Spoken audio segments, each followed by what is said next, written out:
Man, I can't believe I reached 100,000 subscribers. Better do something special for your 100k sub milestone. Don't want to lose those subscribers now that Soup is gone. Yes, Unsubscribe. Hey man, I didn't wake you, did I? It's urgent.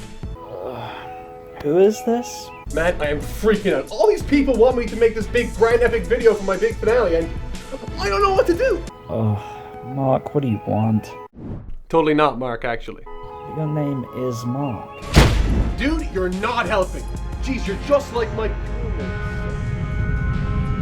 Make the top 10 best animated moments for the last arc.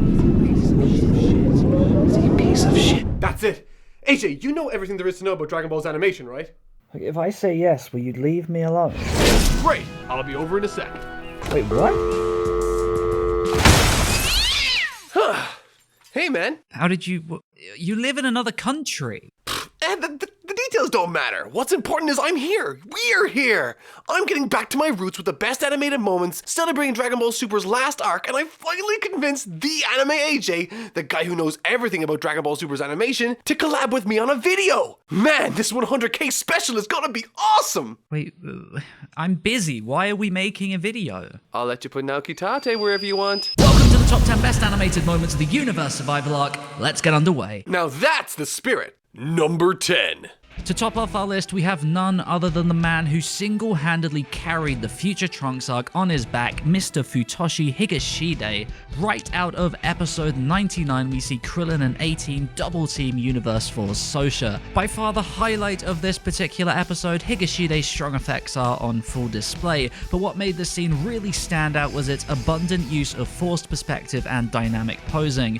Minor tracking shot, exaggerated gestural drawing, and even some character acting by Shosa thrown in for good measure as he dodges Krillin and 18's ping-pong ball of death. I think it speaks volumes about the standard Dragon Ball Super managed to reach towards the end of its lifespan. Considering this is at the bottom of the list and is already a strong piece of animation on its own, that's a pretty good sign.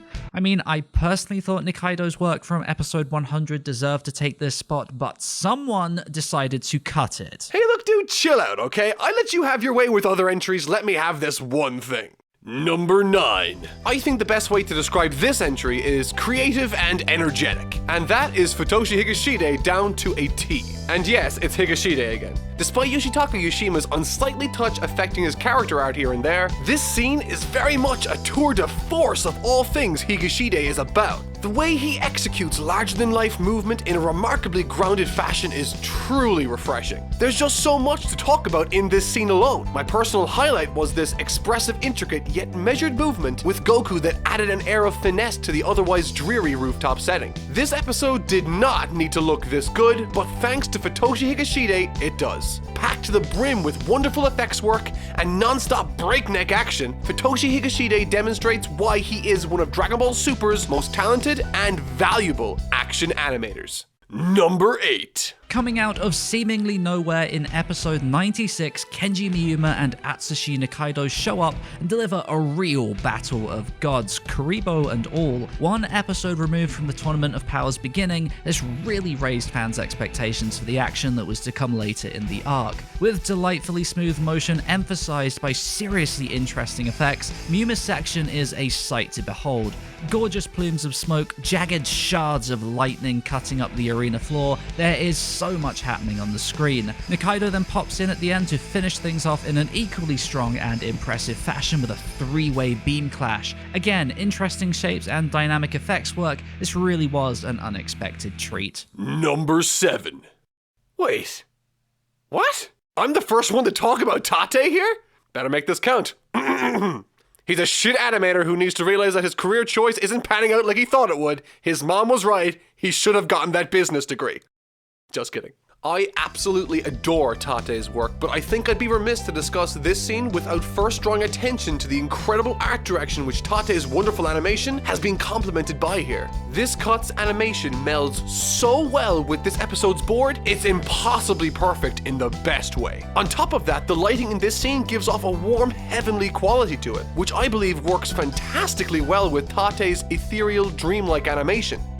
so let's talk about Tate. In many ways, the success of this episode is largely down to Tate's absurdly long contribution. This is Dragon Ball through and through, but with a contemporary Tate twist. In Dragon Ball, loop frame action animation is commonplace and has become bland over the years, yet somehow Tate manages to make this interesting to look at, with his exaggerated poses and intentionally smeary drawings. One passing glance at Tate's work and you'd be forgiven to think that he might look sloppy. But everything from the stretching limbs, speed lines, smears, fisheye perspective shots, environment, and effects animation is all masterfully measured to achieve this magnificently energetic, dreamlike animation we see before us. Number 6. Futoshi Higashide's been Dragon Ball Super's saving grace for the longest time, and here he is once again both in the tournament and on this list, delivering for our viewing pleasure by far his strongest and most dynamic scene on the show in episode 116.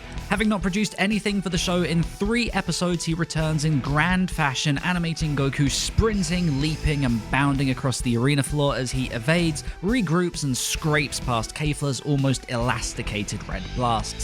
All the while charging his Kamehameha, jumping from various chunks of cubic debris. This is the action-centric, exciting Futoshi Higashide at the peak of his prowess. However, the scene is not over yet. Flanked by some of the industry's brightest stars, Kenotsuka and Kenta Yokoya, he wraps the fight up with one of the arc's most memorable and jaw-dropping moments. I'll let the visuals speak for themselves.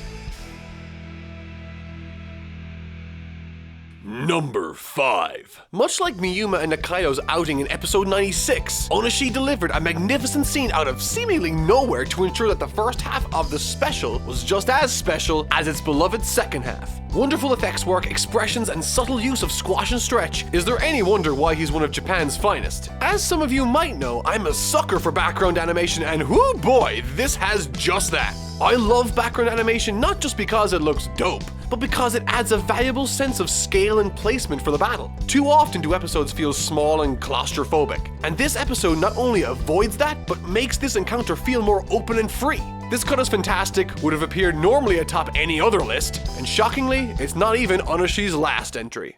Number 4. Having animated less than a handful of cuts for Dragon Ball Super, Ryo Onashi's contribution here is not only substantial, but hugely surprising. Springing up in episode 117, he covered the sequence of events surrounding the 2 androids and the giant Ribrianne. It's easy to forget that terrific animation is not always about crazy camera work and extreme movements, especially in a show that's as action-centric as Dragon Ball. But subtlety and realism require just as much, if not more, talent to pull off in a convincing fashion, and that's precisely what Onashi brought to the table here. Ribrianne's slow build-up of momentum as she lurches forward with a punch to Android 18 perfectly communicates a sense of mass and size. Large beings take longer to move and build up speed, and it's wonderful to see that on display here. Even 18 buckling from her force is another subtle inclusion, but adds so much in conveying how enormous and imposing Ribrianne is here. As 18 begins making her way up the arm, we're greeted with some interesting angles, which are again another component that adds to Ribrianne's sense of scale here. There really is so much to talk about, be it the incredible effects work, wonderful expressions, or the delightfully smooth running animation with the hair flip-flopping in perfect harmony. This scene just feels so alive.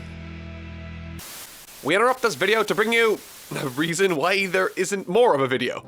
I'm not going to beat around the bush. As you know, I like to give you guys at least one video a week to watch, and with how long the runtime of this video was, combined with filming, it wasn't possible to finish, or at least in a way that I was satisfied with. Now, both myself and AJ had the top 3 decided and recorded, I just have to put it together.